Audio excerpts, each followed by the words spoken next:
Yo, kamusta? Ako nga pala si Geoffrey Concepcion, MITH Santa Cruz, Laguna. So, today, papakalala ko yung alaga ko na si Rebecca. So, si Rebecca ay 2023 siya na Yamaha Fascio. Naka-Indonesian concept o yung Indo concept kung tawagin. Under siya ng Pro category. So, start tayo sa piyesa niya. Sa brake system muna, sa kaliwa niya, naka KTC siya. Tapos sa kanan niya, ito, Nissin Daytona. Tapos naka legit tayo na Nissin Daytona tank and cap. Dito naman sa baba, naka-switch siya na brake hose and fittings.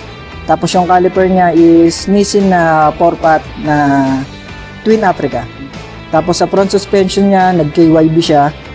KYB yung pinili ko kahit medyo merong iba na mas higher end kasi ito yung mas malapit sa itsura ng stock. So sa Pro category kasi sabi nila dapat malapit sa itsura ng stock. So ito yung pinili ko. Sa disc naman niya 260mm na Delkevic. So pinartner ko siya dito sa 14S na Delkevic mugs natin na merong Zeneos na 8080 yung size front and rear.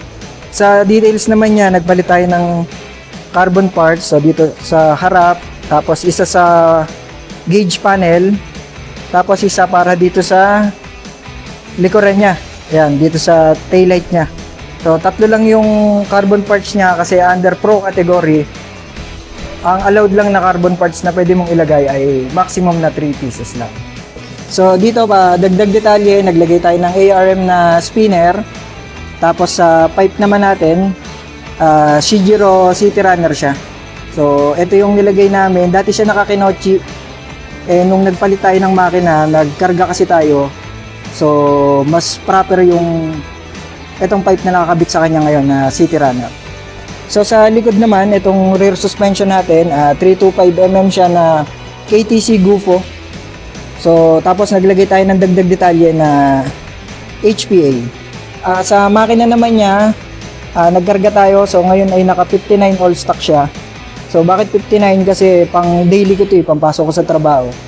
So, para hindi masyadong hassle para sa akin, 59 lang yung kinarga namin. So, naka MTRT siya na 59mm na block.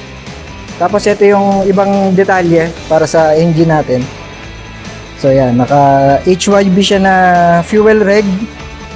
Tapos, MSD na ignition coil blaster. Tapos, itong oil catcher natin. Yan. So, dagdag ko na rin pala ito sa detalye. So, naka-CNC siya na throttle cable housing. Once again, ito ang aking alaga na si Rebecca. Magkita-kita tayo sa Moto Summit na gaganapin sa June 6 dito sa Peak & Wings Garden Resort, Barangay Palasan, Santa Cruz, Laguna. Thank you.